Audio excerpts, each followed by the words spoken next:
The Michigan International Speedway, some 70 miles southwest of downtown Detroit, where hometown bragging rights for the automakers, Ford, Dodge, Chevy, and Pontiac are part of what's on the line in today's 400-miler for the NASCAR Winston Cup Series. Field beginning to roll now out onto the racetrack for their parade and pace laps. 65! Budweiser, the official beer of NASCAR, don't say it, Wally, proud to sponsor the Bud Pole Award given to the fastest qualifier in each NASCAR Winston Cup race. Bobby Labonte, second straight Michigan pole, fourth of the season. Anheuser-Busch awarding more than $8 million since 1979 as the title sponsor of NASCAR's Pole Award program. That's a stop-and-go penalty for me, okay? Yes, it is. Here's the starting lineup for today's race. It's Bobby Labonte on pole with Ryan Newman alongside. 2 top 5 finishes here in Michigan in 4 tries. Pretty good record. And row 2, last week's winner, Robbie Gordon and Kevin LePage. Surprise 4th place qualifier. Terry Labonte making his 50th start here in Michigan. Jason Leffler alongside there in row 3. Another shock on the inside of row 4. Great qualifying run. Christian Fittipaldi, Jeff Burton on the outside. Got Dave Blaney and Jimmy Spencer in row number 5. Spencer with his best qualifying in the last 17 Winston Cup races. And there's Harvick and Biffle back in row 6. Kevin Harvick, winner of yesterday's NASCAR Busch Series race. Michael Waltrip and Larry Foyt. Row number 7, Waltrip 2 top 5 finishes in his last 3 races here in Michigan. Back in row 8 is Jimmy Johnson and Casey Mears. A couple of young guys. Casey, winner of an ARCA race here back in June. Elliott Sadler driving for Robert Yates. And Steve Park for Richard Childress. Back in row number 9. And row 10 might see a winner out of this row. Junior, Dale Earnhardt Jr. and Kurt Busch. All right, while we look at the rest of the grid, this Jeff Gordon's car stopped down at pit exit. Something up there. You see some of the crew running toward it. Some of the 48 crew a little bit closer to where Gordon came to rest. So we'll follow up on that here in a minute. While we watch the rest of the parade and pace laps, want to give Kevin Harvick a shout? Yeah, let's give him a try. Hang on. Okay. Hey, Kevin, this is Wally up in the booth. You hear me?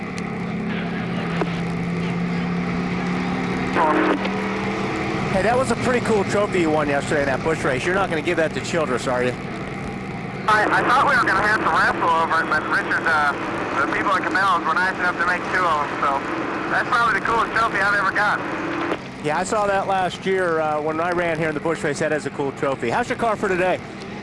6 GM Goodman Chevrolet's pretty good. It was all right yesterday. We made some small adjustments last night. We'll have to see what the racetrack gives us today and go from there. I don't want you trying to shoot my bears up there on that trophy either, Wally. I've seen you on. You're dangerous. I'm sure you've got it in a safe place. Good luck today, buddy.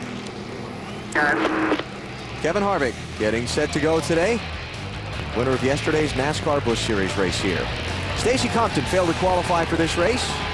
He'll try again next week at Bristol. Moving to the back, Jeremy Mayfield in a backup car after something happened during Winston Cup final practice. Basically blew out the left rear tire of his car and ripped the quarter panel apart. And you heard us detail Sterling Marlin's issues. They changed engines. He goes to the back. Let's get some stories from pit road before we go green. Marty, you're first.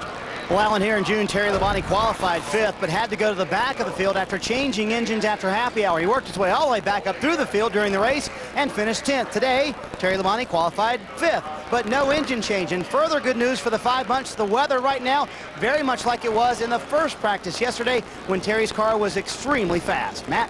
Marty, the deepest start of any former Michigan winner is 24. Sterling Marlin hopes to break that today. His team battled a miss in the engine during the final practice session. They changed ignition boxes. That didn't help.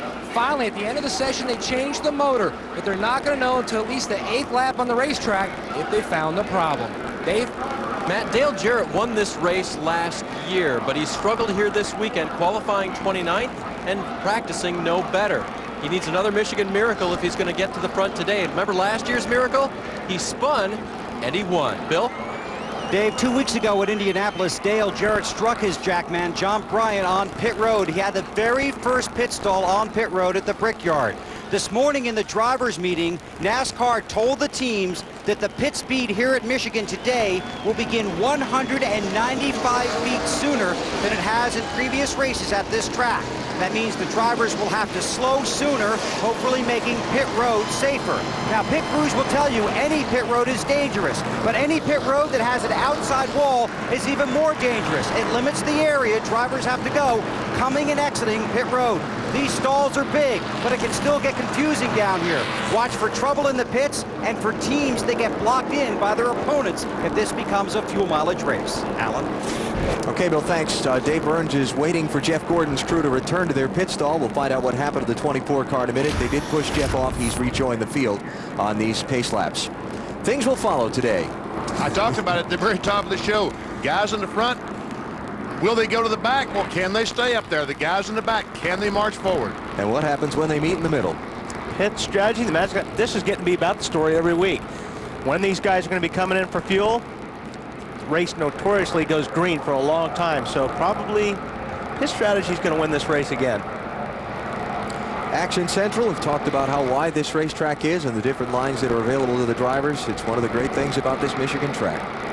And Tony Stewart, one of the best cars in the race, started back in the middle of the pack, back in 23rd. Can he march his way to the front? The follow-up on Jeff Gordon is that the kill switch on the steering wheel installed there for the drivers to cut the engine in event of a stuck throttle apparently was bumped. Dave, is that the story you were telling us? They are actually saying kill switch on the car, guys. Of course, these are equipped now with a switch the driver can hit on his steering wheel to basically kill the engine, and it just takes a while for everything to reset, is the story we're getting, and that's what happened. And we see Jeff Gordon got his car going again, back up in his position. Yep, 21st on the grid. It'll be 200 laps on this 2-mile track to make up the 400-mile distance today. $4.4 million lies at the end of that distance, and we're set to go with NASCAR Winston Cup Racing from Michigan here on TNT.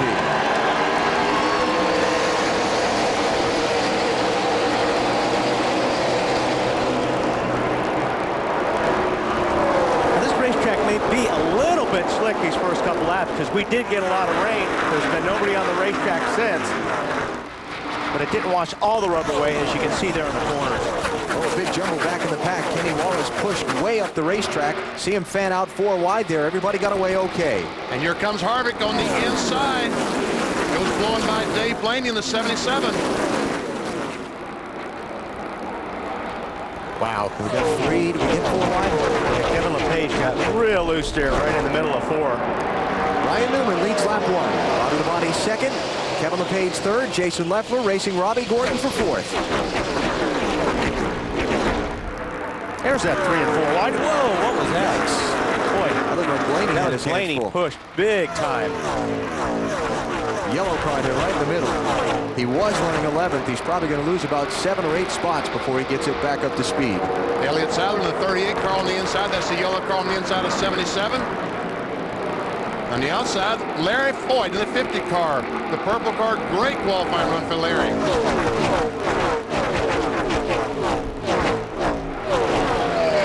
Something else that we'll keep our eye on throughout the day. This racetrack is sensitive as far as the cars handling on it to temperature change. We had a very sunny, bright day a little earlier. Clouds are coming overhead. A lot of the racetrack in shadow now. That changes the track temperature. And this is what I like to see at a racetrack is a cloud cover, because this is when the track is going to have the most grip. When that sun comes out and gets that track hot, then these cars will be sliding all over the place. when we say ooh, we mean it. we mean it. Here's what happened to Dave Blaney in turn 2. There's 4 wide there. Here's what happened to Dave Blaney. Watch the yellow car, bottom of the screen left. Yeah, he just pushed up the racetrack. Just barely got into the 43 car of Christian Fittipaldi. They all did a real good job avoiding a big wreck there. That was worthy of an ooh. Yes, it was. And that's what Jeff Gordon's crew talked about, the 24 car. He was good by himself. See a battle here for the 3rd position. LePage in the middle, going backwards. Jason Leffler, that 0. Terry Labonte and Kevin Harvick. Harvick in the 29, bottom screen. Jeff Burton, top side. Red, white, and blue 99. So give Leffler 3rd, Terry Labonte 4th, Harvick 5th.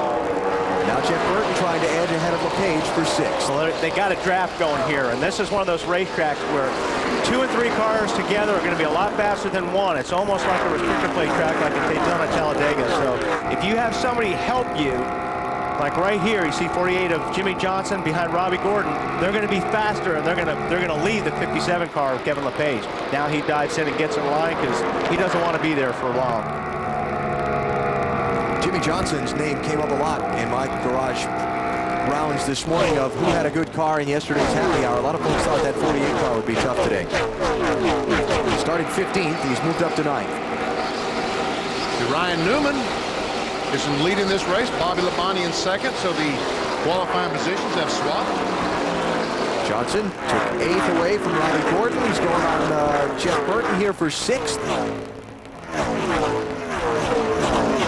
Got it. Now here comes last week's winner from Watkins Glen, Robbie Gordon. The thing about this racetrack is you can go, when you go in the corner, everybody can go wherever they want, 3, 4 wide. But right coming off the corner here, you need to be up against that wall. Because if you try to stay down low and pass a car, that car on the high side will always usually have more momentum and more speed getting off the corner. And you'll drop back and get back into line.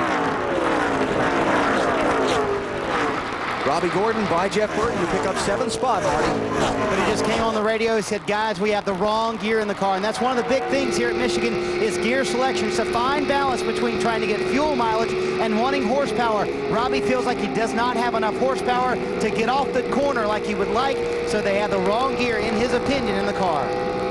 But if they put too much gear, they might not be able to run to 48 That looked laps. good right there. All these guys are running high in the bottom there. Find your way. Like Marty said, it's a fine balance between get the car around the racetrack at utmost speed, but also taking into consideration fuel mileage. And where you feel like you're getting beat a lot of times if you don't have enough gear, it's getting up off the corner. Check it out, Bobby Labonte. After Ryan Newman got away from him in the opening couple of laps, catching back up to try and take the lead back. You know, this is the 6th straight race that the pole sitter did not lead the first lap at Michigan. I know the first lap's not the important one, the last one is, but that's kind of an odd thing here. Labonte in the 18 car is trying to do something about that right now. Let's see if he makes the dive for the bottom.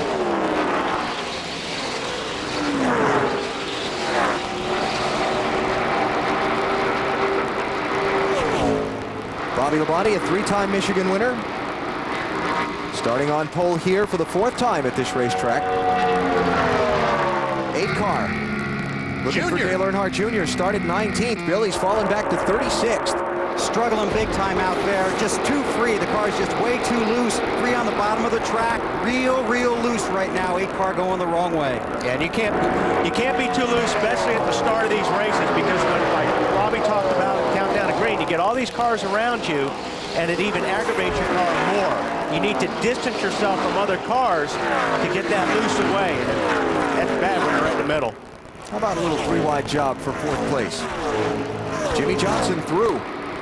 So he's by Kevin Harvick, he's by Terry Labonte, and that 48 car is marching forward, and he's doing it quick. Started the race in 15th position, and in just 10 laps, Jimmy Johnson has moved up to 4th. Ryan Newman leads Bobby Labonte.